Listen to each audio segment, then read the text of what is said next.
Juan Kapitulo 6, versikulo 35. Si Jesus miingon kanila, "Ako mao ang pan nga naghatag sa kinabuhi. Ang muari kanako dili nagayod gutomon, ug ang mutuo kanako dili nagayod uhawon." Ang mga puno Pan sa kinabuhi. maglikon unta sa mong pagtuo ug gagaka kami sa pagtuman sa imong mahal nga kasuguan. Ginumana kaninyo. Santo sa Ebanghelyo sumala ni San Juan.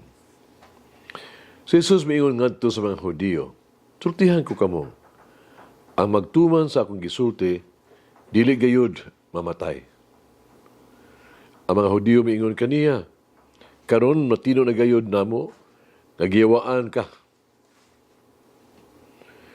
Si Abraham ug ang mga propeta nangamatay, apan nag-ingon ka, ang magtuman sa akong gisulti dili gayud mamatay.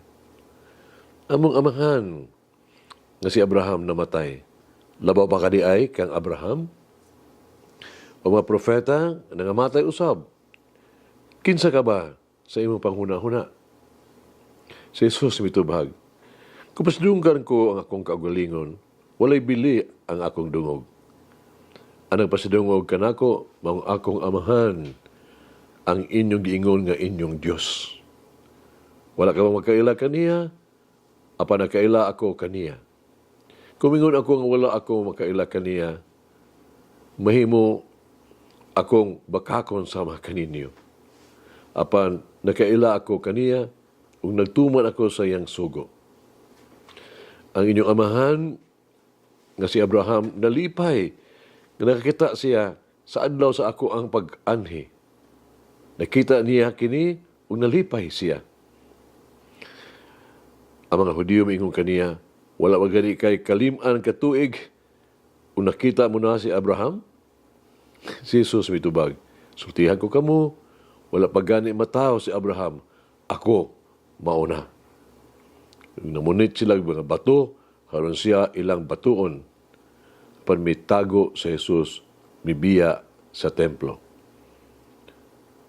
Ang Ebanghelyo sa Ginoo. Pasalamati ang Ginoo kay siya maayo, ang iyang gugma mulungtad hangtod sa kahangturan.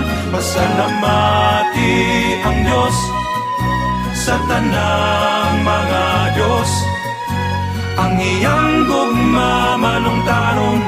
Pasalamati ang Ginoo sa mga Ginoo, ang iyang gugma balungtaron.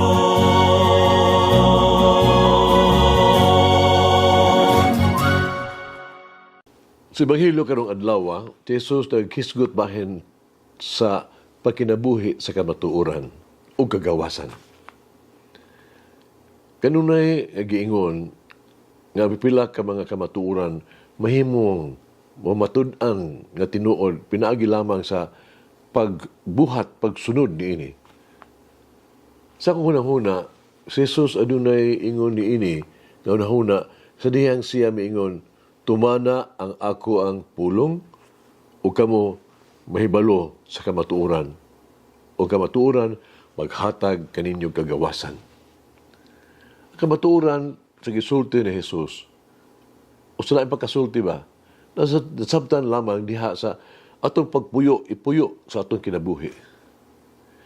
Diha sa pasaylo sa imong kaaway, sa imong nadiskubrihan na kining mga hustong mga butang nga buhaton, sa pag-ampo alang ni adto nakasala kanimo, imong naamguhan na kini ang labing mga binuhatan. Pinagi sa dili paghukom sa imong isikataw. Ang pagkinabuhi diha sa kamatuoran, magdala ka nato sa kagawasan gikan sa pagkaulipnan sa tuang mga kaugalingon. Ang pagsunod sa pagtulunan ni Jesus, makalingkawas ka nato gikan sa pagkaulipnan sa atong dili maayo kaing batasan, pagpihig, pagkawalay pailob, pagkawalay alamag, ni mga lipan ng panahon sa kwarisma. Ang Ebanghelyo, napahinumdum ka nato sa ato ang kaugalingon pagkaulipnan sa sala. Kining pagkaulipon, kining atong pagkaulipon nga forma sa pagkaulipon dili gustos ni Jesus nga kini ato pagapuy-an.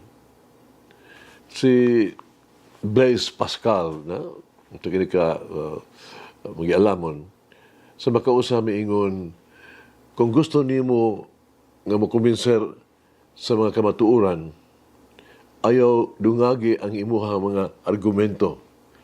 Ay itugot ang ato ang mga pagduha-duha bahin sa pagtulon ni Jesus.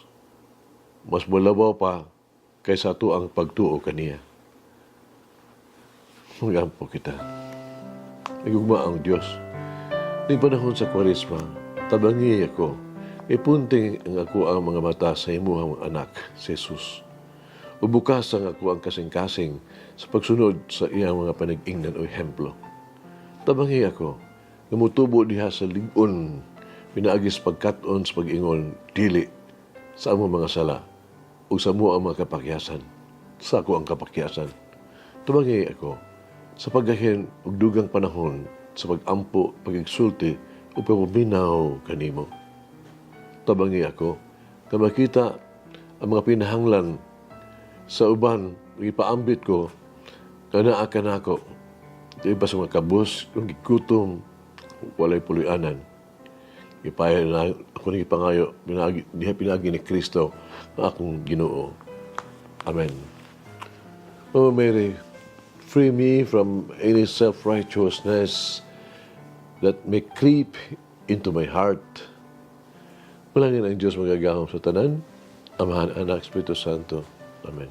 May the Lord of the divine mercy bless us all, heal us from all diseases and suffering. Ayun unta niya kita, tanang mga sakit na sa lawas o sa kalag, body and soul. In the name of the Father, the Son, and of the Holy Spirit. Jesus, I trust in you. Amen.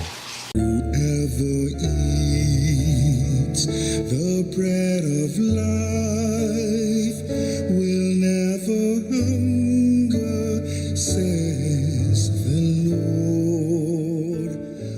Kay galaan inyong nabati ang pagpaambit ug hamubong pamalandong sa pulong sa Dios pinaagi sa tulumanon pan sa kinabuhi nga gidumala ni Monsignor Daddy Silva. Hangtod na usab sa sunod higayon, daghang salamat. The bread of life.